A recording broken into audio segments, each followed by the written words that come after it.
Entonces, aquí hay algo muy interesante. Yo creo que aquí los tres estamos de acuerdo en que en el Antiguo Testamento ocurrió un proceso de la intervención de dioses, bueno, de dioses o más bien seres que venían de otros lados. Marta lo ha sustentado en varios de sus videos con el tema de los Anunnaki, las tablas sumerias, con las investigaciones de Sitchin y muchos otros. Es decir, estos investigadores te reportan, te han difundido que en el pasado ocurrió una invasión extraterrena a la Tierra. Si vamos a Mauro Viglino, más de lo mismo. Él te habla en términos de los Elohim, porque es lo que él ha traducido de los documentos bíblicos. Si vamos a todas las culturas, porque no solamente ellos hablan de eso, si te vas a África te hablan de los Chitauri, seres reptiles que llegaron del cielo y que luego comenzaron a vivir bajo tierra. Si vamos a Mesoamérica, también está la presencia de seres que venían de lo alto y contactaban. Medio Oriente está plagado de esas historias, la India con las historias del Mahabharata, es decir, en el pasado ocurrió la intervención de civilizaciones que no eran humanas y que contribuyeron en el desarrollo de ciertas civilizaciones, algunas para bien y otras para mal. En el caso de Medio Oriente, por toda la documentación histórica que podemos tener de diversos investigadores, las civilizaciones que contactaron en Medio Oriente eran de naturaleza negativa.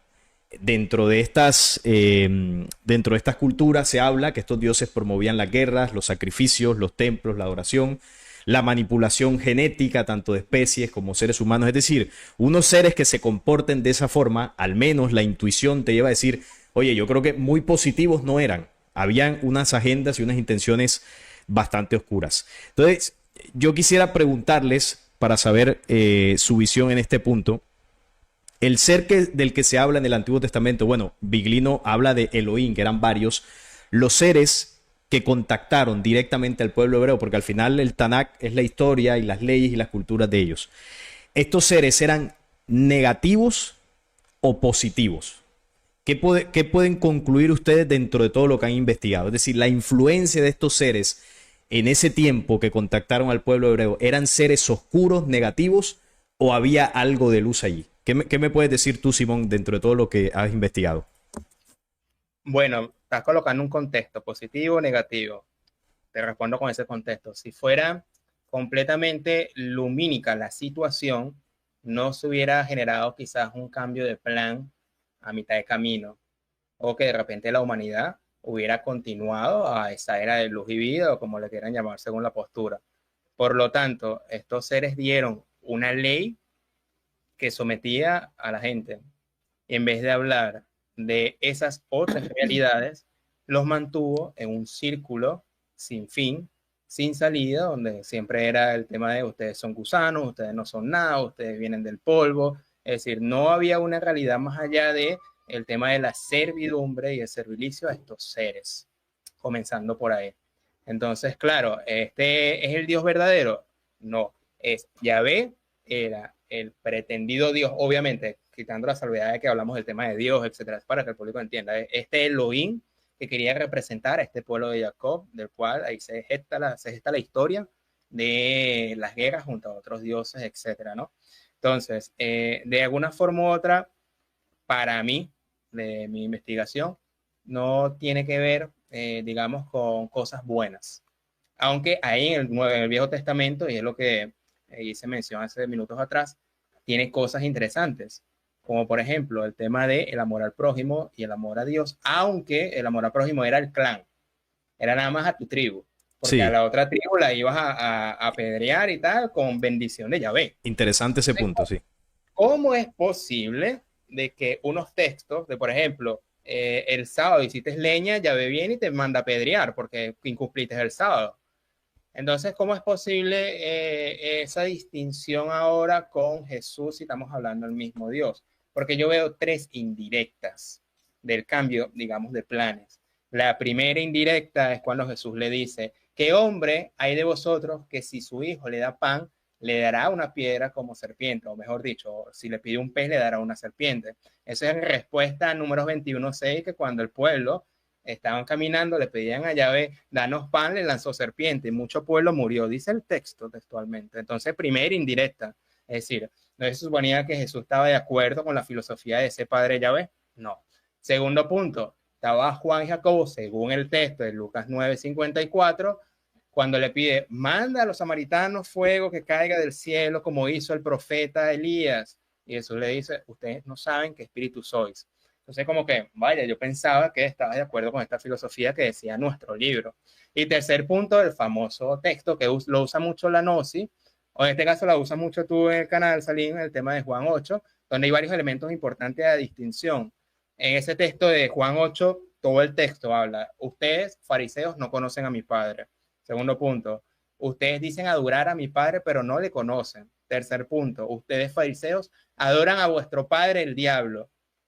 El término él ya no se habla de una mala inclinación o de un concepto distinto, no, ahí habla de una entidad.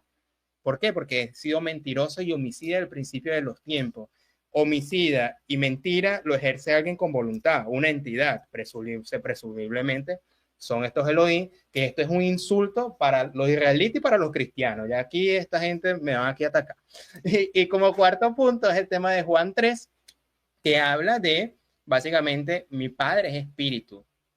Tienes que nacer de nuevo. Entonces, los procedimientos de acercamiento de ese Padre Jesús que viene a representar no son procedimientos físicos, no son procedimientos de un reino que se ve, sino ya es un proceso más interno, ya más dentro del punto, ya estudiando Jesús propiamente dicho, dentro de sus salvedades, sus errores, sus interpolaciones del Nuevo Testamento, pero hay puntos salvables, pienso yo, que hay que rescatar de eso. Entonces, más o menos podría decirse que si hubo ese cambio de plan, esa distinción, entre el Jesús espiritual o este Padre nuevo que representa a este Yahvé que se cuenta en el Viejo Testamento. Ok, interesante. Marta, ¿tú qué opinas de eso que le preguntaba a Simón sobre la intervención de estos seres, enfocándonos obviamente en el Antiguo Testamento, ¿no? Para no meternos con otras culturas? ¿Consideras que lo que se describe ahí es el accionar de seres negativos? Decir que su agenda, su intención era totalmente oscura dentro de todas las acciones que se describen ahí. ¿O crees que de ahí se puede rescatar algo de luz? ¿Qué consideras tú en ese punto? Bueno, yo no buscaría luz, empezando por eso, porque estamos hablando de unos individuos militares que tenían una superioridad intelectual y tecnológica para ese momento, para ese contexto, que veían a la raza humana muy seguramente por encima del hombro, porque ustedes pónganse a pensar a un colonizador que llega, pues, ¿cómo podía ver esos pueblos? Entonces, yo trato de meterme como en el pensamiento de todas esas personas también. ¿Por qué seguían a estos Elohim? Porque algo les daba. Ahí había un pacto, había un intercambio. Usted, Elohim, usted tiene armas, usted nos puede entrenar, nos puede enseñar la guerra, nos da un territorio. Nosotros le rendimos un servicio, nosotros hacemos lo que a usted le gusta, le traemos lo que a usted le gusta, le ofrecemos ciertas cosas. Es un intercambio. Yo no veo, no me gusta ver las cosas como negativo y positivo porque de eso se habla mucho y es como una configuración, como si te configuraran ya la historia. O sea, yo lo siento como una historia que me la están como configurando. Estos eran buenos y estos eran malos. Pues en realidad, cuando nosotros hablamos de nosotros, los seres humanos, no somos ni buenos ni malos. Nosotros podemos comportarnos de muchas maneras y podemos hacer cosas terribles también. Y si no, miremos lo que está pasando, como dices tú, allá en Medio Oriente. Es terrible y esos son humanos, presumiblemente. Así que yo pienso que no somos tan distintos y en el caso de los humanos tampoco hay buenos ni malos. Hay gente con intereses. Tú quieres un territorio, tú quieres que te sirvan. Y si tú ves a esta gente que era bien ignorante, que no sabían nada, este Elohim de todas maneras les enseña, porque él es de unas leyes que les enseña al menos a depositar las heces en lugares donde no contaminaran. Les enseña a tener el botadero afuera de la ciudad, que era el famoso Gehenna, que suelen llamar el infierno. Les enseña higiene, les enseña una cantidad de normas que ese pueblo se fue civilizando. De hecho, eran distintos los israelitas a otras poblaciones que eran como más salvajes, como más inciviles, estos israelitas se comportaban de una cierta manera. Entonces, yo no lo configuro así.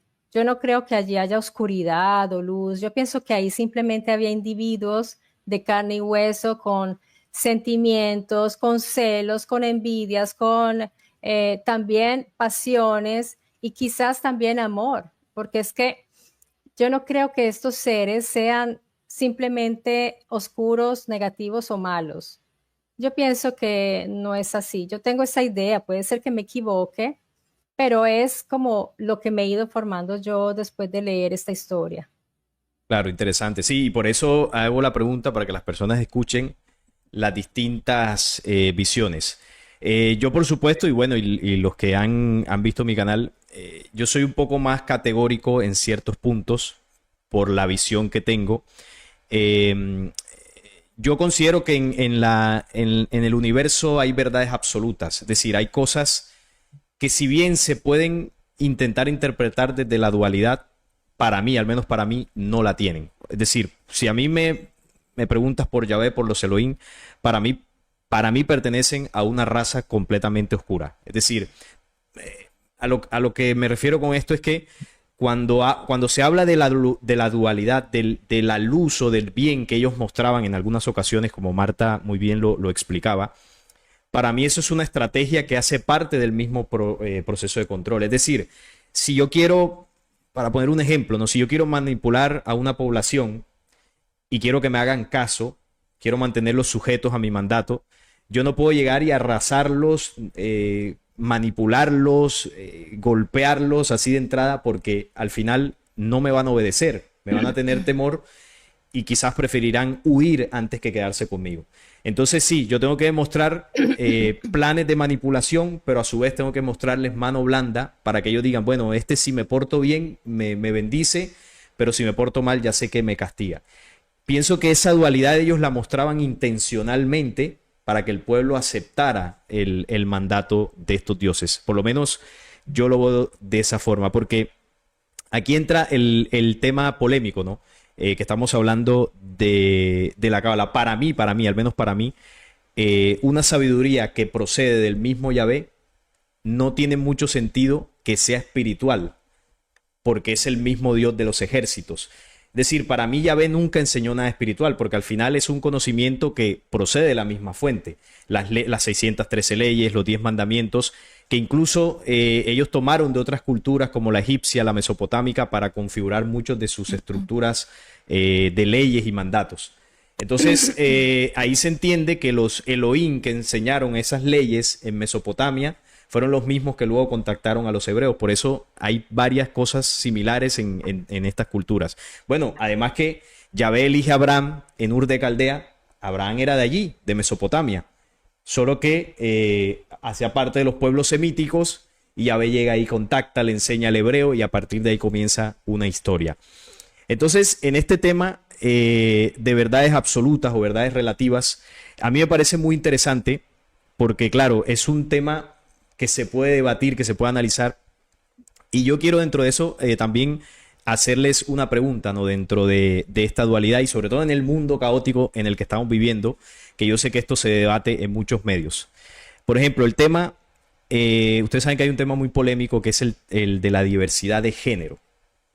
Y claro, ahí la polémica es tremenda. Pero, como les decía ahorita, a mí me gusta buscar las verdades absolutas para identificar si un accionar humano está sujeto a esa ley o está desviado. Hay una ley universal que es indiscutible, ni siquiera los mismos que promueven estas ideologías lo pueden negar. La vida en el universo se da cuando se unen unas fuerzas. Eso es una ley absoluta, eso es una verdad absoluta. ¿Por qué? Porque no hay otra forma de hacerlo. Es un pilar establecido en el universo desde antes de nuestra existencia. En la dimensión humana se refleja cuando se une un hombre y una mujer, hay gestación, hay vida. Hasta los mismos que defienden esa postura nacieron de esa forma. Entonces yo no me quiero referir a la persona que practica eso o a la persona que defiende esa ideología, porque ya eso entra dentro de debates morales. Yo me quiero referir a la ley. Entonces, si yo les preguntara a ustedes, por ejemplo, Simón, esta ideología de género, más allá del contexto de la persona, de lo que haya vivido, más allá de eso, Yo te pregunto, ¿se sustenta en una ley original o en una distorsión de la ley? ¿Qué podrías decirnos tú ahí? La base de eso, ¿se sustenta en una distorsión o en una ley original? ¿Qué podría? A ver, el tema está en el tema de interpretar, que está en el trasfondo, es decir, están dando una interpretación según un contexto versus al tema biológico del funcionamiento de la utilidad de dos cuerpos. Entonces, por ejemplo, un hombre y una mujer tienen la capacidad biológica de crear a otro ser. Ujú. Alguien del mismo sexo, dos parejas, no pueden. Entonces, de ese punto de partida yo daría, del cual cualquier tipo de discurso después de eso sería ya un acomodo interpretativo, que podríamos decir dentro del contexto que me estás colocando una distorsión y para otros una ampliación. Por eso ahí entra el debate, porque Sí, ahí entra el debate entra ya a partir de la interpretación. de cómo, porque no, pero resulta ser que hay casos que resulta ser que personas de diferentes géneros tienen más conflictos que aquellas que tienen el mismo género. Entonces, en distintas situaciones, que obviamente hay una paleta de grises que entra ahí la conversación, porque en realidad aquí no va a llegar a estas dos opiniones. Si lo partimos del tema del discurso, si lo partimos del tema biológico, eso es en tres líneas. Dos géneros distintos generan, dos géneros iguales no generan. Esa es Hasta la, ahí puede ser la respuesta. es que esa es la ley. O sea, si a ti te dijeran, mira, tienes que gestar la vida en un planeta, tienes la opción de elegir un hombre, una mujer o cualquier otra ideología, ¿cuál elegirías para Claro, fomentar? un hombre y una mujer para... Y se elige porque no hay más. Entonces, a eso es lo que yo me refiero cuando ciertas cosas no se sustentan en verdades absolutas. Eso es una verdad universal. De hecho, cuando vemos las galaxias, los sistemas solares, estas creaciones se reproducen de la misma forma. No literalmente de que se acuestan, ¿no? Como hacemos nosotros en una relación biológica, sino que unen las mismas fuerzas. El Sol, la Tierra, manejan esas mismas fuerzas y al unirse se produce la vida. Se muestra en el reino animal, en el reino vegetal. Entonces, ¿por qué estoy tocando este punto ahora para escuchar la opinión de Marta? Porque en el proceso de búsqueda espiritual de nosotros como seres humanos y en todo lo que ha ocurrido en este planeta, desde mi visión, y así lo he entendido en todos estos años, al planeta Tierra llegaron las verdades absolutas. El conocimiento de la verdad fue traído al planeta Tierra. Lo que ha ocurrido es que ese conocimiento de la verdad fue tomado, fue manipulado, fue fragmentado y fue mezclado con otras cosas para que eso generase una confusión hacia futuro.